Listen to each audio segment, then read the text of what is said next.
Hi అండి, అందరికీ నమస్తే. Welcome back to our channel. నేను ఈరోజు డోరీ ఎలా కుడుతున్నానో చూడండి. ఇట్లా చిన్నగా ఉందండి క్లాత్, అయితే నేను కొంచెము జాయింట్ చేసుకొని పెద్దగా తీసుకున్నాను. నేను ఇప్పుడు ఎలా కుడుతున్నానో చూడండి.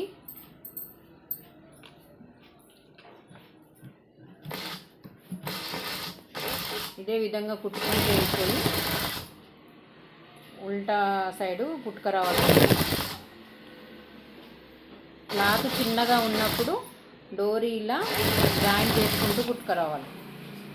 ఎలా కుట్టినానో చూడండి. అదే విధిగా మీరు కుడితే కరెక్ట్గా వస్తుందండి. ట్రై చేయండి.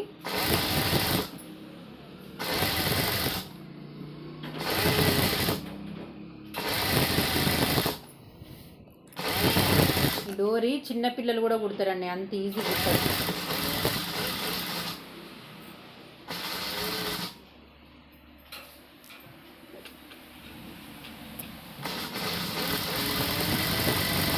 ఒకేసారి 2 డోరీలు తీసుకోవచ్చు. ఇలా జాయిన్ చేసి కుడితే ఎట్ ఏ టైం 2 డోరీలు వస్తాయి.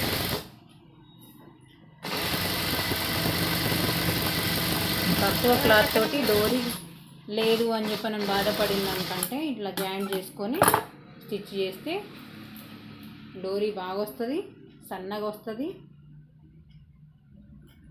వేరే థ్రెడ్ తీసుకోవాల్సిన అవసరం లేకుండా సారీలోనే మనం డోరీ కుట్టుకోవచ్చు. చూడండి, ఇప్పుడు నేను ఏ విధంగా అయితే తీస్తున్నానో. సూదిని ఇట్లా ఉల్టా అనుకుంటా ఇలా చేస్తే పర్ఫెక్ట్గా వస్తుంది. చూడండి, ఇప్పుడు నేను ఏ విధంగా అయితే ఉల్టా తీసినా. కొంచెం అడ్జస్ట్మెంట్ ఫస్ట్ కొంచెం ఇలా కొంచెం అడ్జస్ట్ అనుకోవాలి.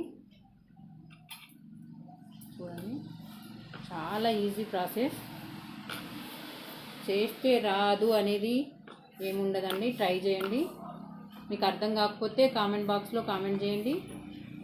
నేను ఎలా కుడుతున్నానో మళ్ళీ ఇంకోటి డోరీ కూడా తీసి చూపిస్తాను. చూడండి, క్లాత్ తక్కువగా ఉన్నప్పుడే, క్లాత్ ఎక్కువ ఉన్నప్పుడు అలాగలాగా ఏ డోరీకి ఆ డోరీకి కట్ చేసుకొని తీసేసుకోవచ్చు. ఇట్లా పల్టాయించుకోవచ్చు. మన దగ్గర ఇప్పుడు ఆన్లైన్లో అవి పిన్స్ దొరుకుతున్నాయి.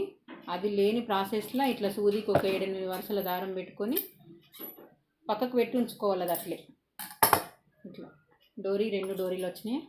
చూడండి, ఇట్లా థ్రెడ్ సూదికి ఒక 8 వరుసలు, 9 వరుసలు, 10 వరుసలు మనకు నచ్చినన్ని సార్లు ఎంత గట్టిగా పెట్టుకుంటే అంత గట్టిగా తీయడానికి ఈజీగా ఉంటుంది. ఇదేమో జార్జెట్ క్లాత్ కాబట్టి ఈజీగా వచ్చింది. కొంచెము బనారస్ అట్లాంటి క్లాతులు తీయడానికి ఇబ్బంది అవుతుంది కాబట్టి కొంచెం ఎంత మందంగా దారం ఎక్కువ వరుసలు పెట్టుకుంటే అంత బాగా వస్తుందండి. మధ్యలో ఊడకుండా తెగకుండా ఉంటుందండి. ఓకే అండి, థ్యాంక్ యూ.